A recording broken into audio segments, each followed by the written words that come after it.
I am like the biggest fan of surrogacy. I just don't want to do it at all.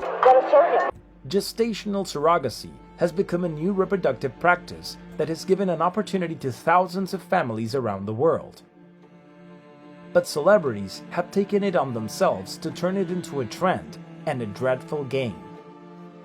You're making children into commodities. You could almost say it's a form of or something. Behind this million-dollar industry lies a corrupt world that has taken advantage of millions of vulnerable women. While celebrities end up with the best part, there are people who every day lose their lives. There were cockroaches running around on the floor. It was incredibly violent. I've never seen anything like it in my life. This phenomenon has brought to the forefront the debate over whether it is an exploitation of women or a matter of individual freedom. What is behind gestational surrogacy? Which celebs have contributed to the inhumane conditions, and why? This is the story behind the wombs for rent, the new disturbing game of the elite. Gestational surrogacy, or the renting of wombs, is an assisted reproductive method whereby a woman gestates a baby that won't be hers. The technique consists in a couple renting another woman's uterus, and they provide an egg and sperm to be fertilized in the womb of the gestational surrogate. The couple or person that keeps the baby are commonly known as intended parents. After labor, the baby is given to them, and prior to that, there would have been a contract signed by both sides where the surrogate renounces her right to be the mother. Gestational surrogacy began commercially in the 1970s with the arrival of artificial insemination in medicine. In 1980, there would be a case known as Baby M that would change the method forever and end in the worst way. With a contract in place and at the last moment, the woman backtracked and wanted to keep the baby, setting off a long battle in the courts. From there on, gestational surrogacy would be legislated in various places in the United States. In the beginning, the majority of people who turned to this method were couples who couldn't have children, who didn't want to adopt, and even single men and women. However, it was in the 2010s when Hollywood celebrities would begin to make use of this practice in an exponential way and popularize it. Big-name celebs like Nicole Kidman and Sarah Jessica Parker would be the first to use the method. This allowed women in the industry to ensure that pregnancy wouldn't be physically or emotionally invasive, so as to stay active in the working world.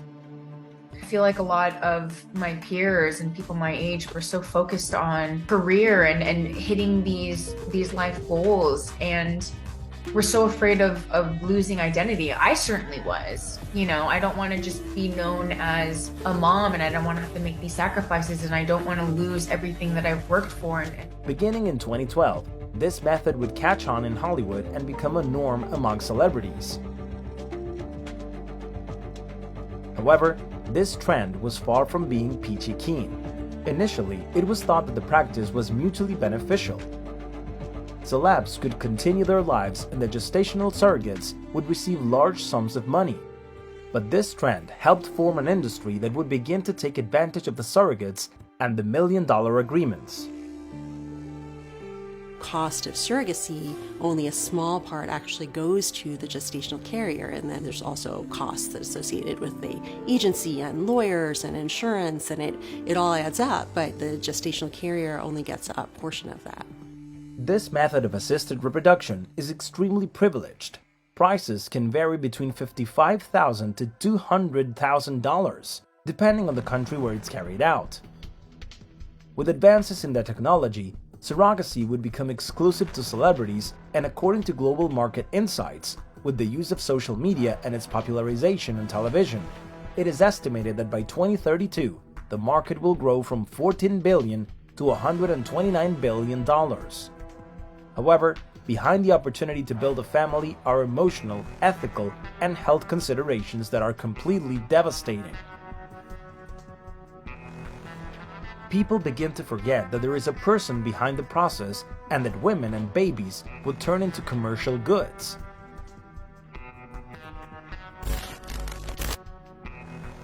Various celebrities have turned to rented wombs. In the last decade, celebs like Priyanka Chopra and Nick Jonas Cristiano Ronaldo, Alec Baldwin, Elton John, and Jimmy Fallon have made use of this method for reasons that range from fertility problems to mere convenience. The iconic Kardashian family has been key to popularizing the practice. The first of them was Kim, who had Chicago and Psalm, her third and fourth children, via this method. Even though many cybernauts and media outlets assumed that she was doing it out of vanity, that is to say, to not ruin her body, in reality she had a much deeper reason. The socialite suffers from a medical condition called placenta accreta, which occurs when the placenta becomes too attached to the uterus and complicates the separation, and thus the childbirth. To save her life as well as that of her future baby, she would turn to gestational surrogacy, although she'd face a major dilemma. Kim could not comprehend having a baby that would not be gestated in her own body. Like, I'm seriously so grateful for her, and that someone is just so, like, selfless and kind to do this. Really is so much more difficult of a situation than you could really imagine. Her sister, Khloe Kardashian, would also suffer from the same problem years later, bringing her to use the same method to bring into the world Tatum, her second child. She would also face the dilemma of feeling disconnected with the woman who carried her baby. I felt really guilty that, like, this woman just had my baby, and I take the baby and then I go to another room and you're sort of separated. Like, I felt it's such a transactional experience. But in spite of everything strange about the process, they would end up endorsing it, which would help it become an even more murky and sinister industry. I think it was such an amazing experience. I would recommend it for anyone. I am like the biggest fan of surrogacy. But the Kardashians' reality isn't the same for all celebrities. In fact, various women have used it to simply prevent their bodies from changing. Another case in particular is that of Paris Hilton. After getting married in 2021 to Carter Room, the socialite began to experience tremendous social pressure and from the media to have children.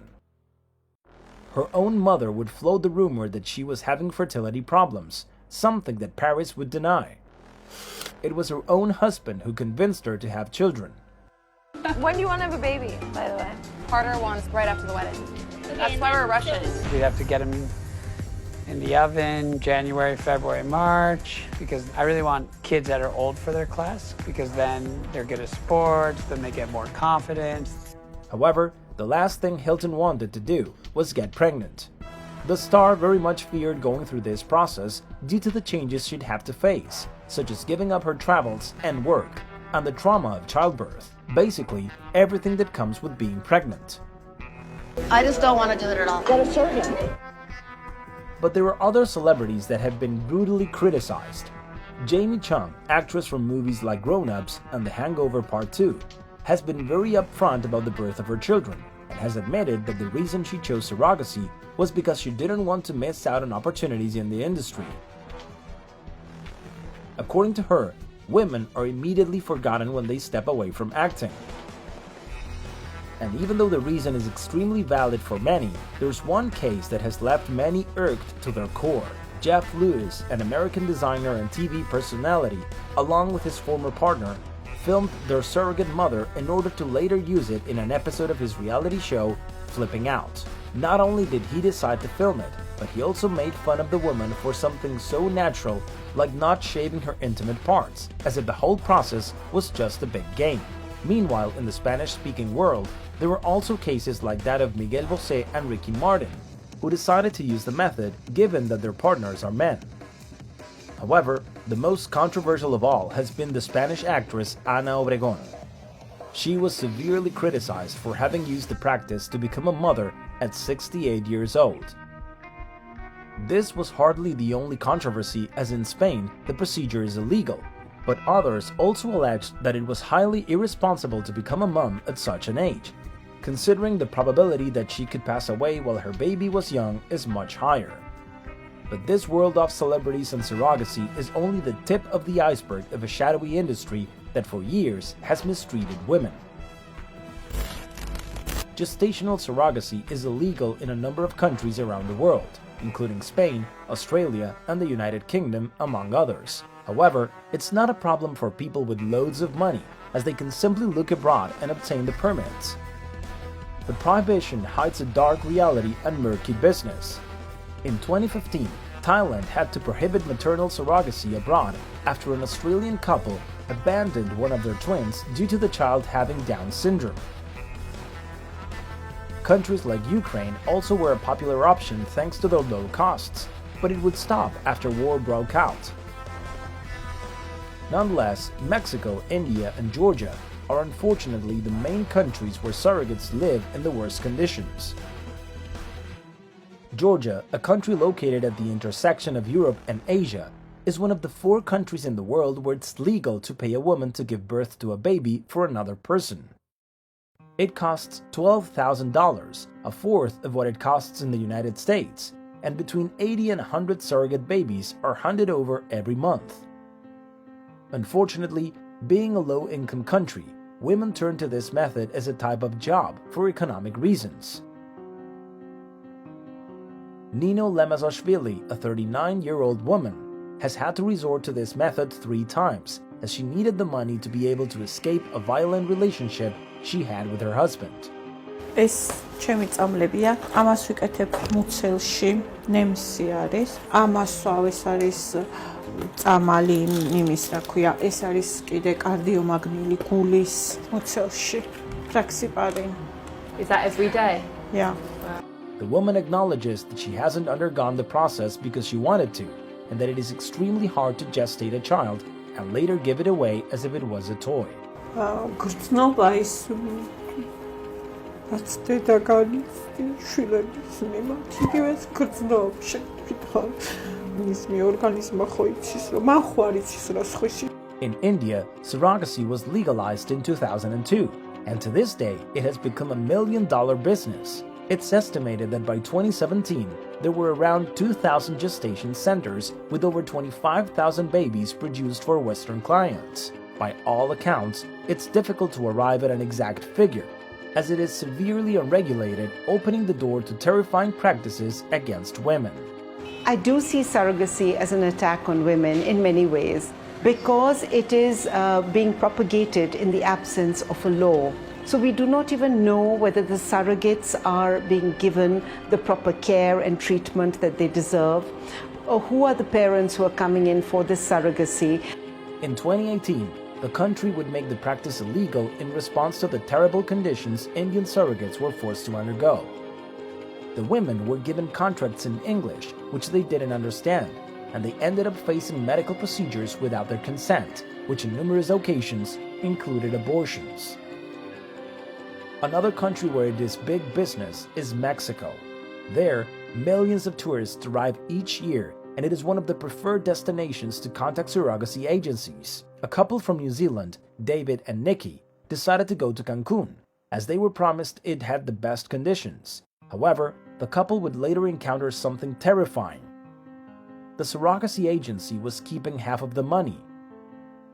They had been promised that the gestational surrogate would earn $1,600 a month. Not only were they underpaying her, she also endured serious problems during the pregnancy and was denied medical attention. The baby would end up being born in a different clinic. I was really worried. I was really worried. Why? Because it just did not seem clean. There were cockroaches running around on the floor. It was incredibly violent. I've never seen anything like it in my life. Labor for the woman was extremely traumatic, to the point that she needed urgent medical attention in a real hospital because her life was in danger.